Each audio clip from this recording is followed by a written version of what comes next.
Vandaag som 9 van bladzijde 51. Het is energieoverdracht voor de tweede klas. En tweede kwartaal leerstof is dit. Oké. Nou.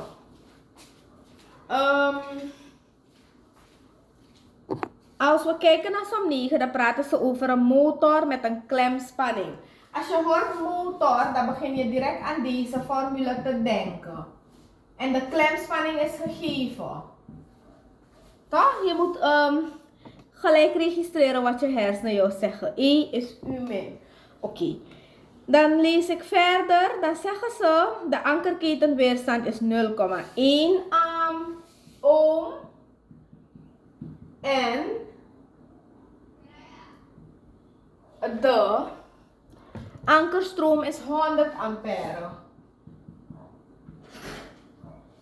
Verder staat er dat het toerental 1000 per minuut is. Het toerental is 1000 per minuut. Ga je ook gelijk omzetten naar per seconde. Je weet dat het zo hoort. Dus, wat wordt dat?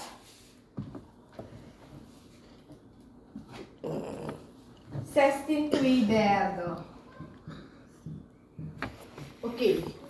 Verder zien we dat er staat dat het verlieskoppel 4% van het inwendig koppel bedraagt. Bereken het askoppel en het asvermogen. Het verlieskoppel. Laten we eerst die E berekenen. Want die hebben we nodig. Dat is dus 110 min 100 maal 0,1. Dat is 100 maal 0,1. Dat is 1. Als je hier, sorry, dat is 10.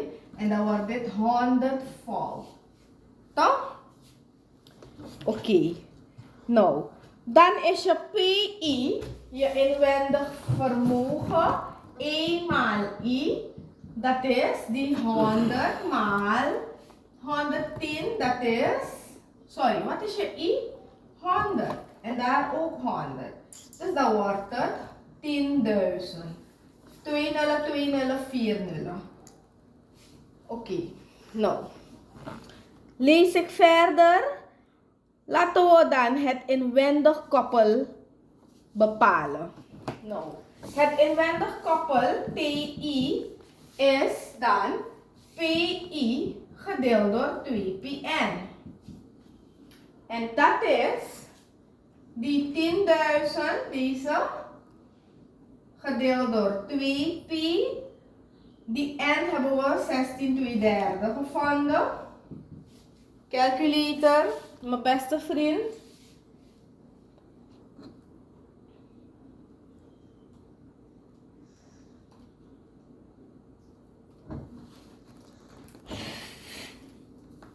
...95,49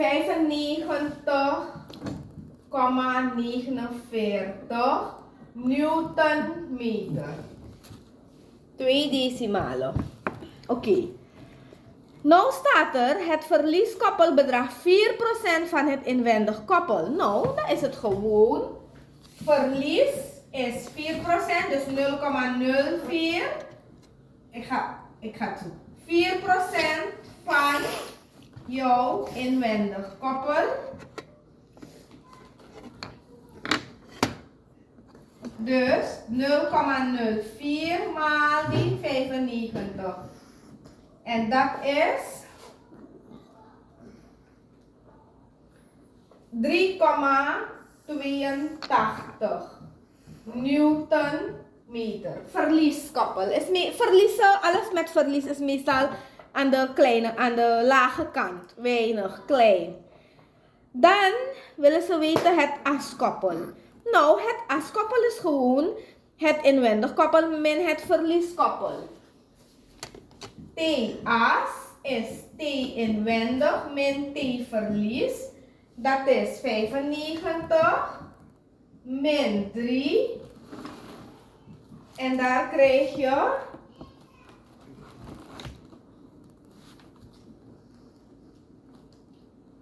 91,67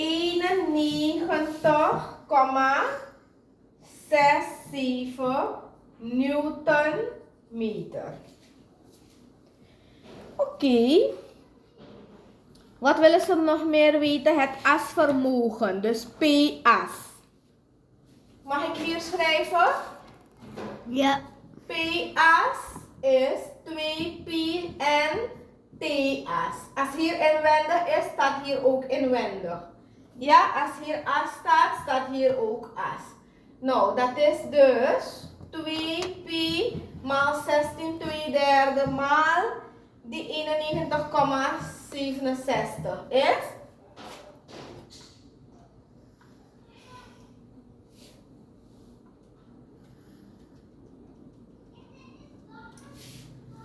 9,6 watt.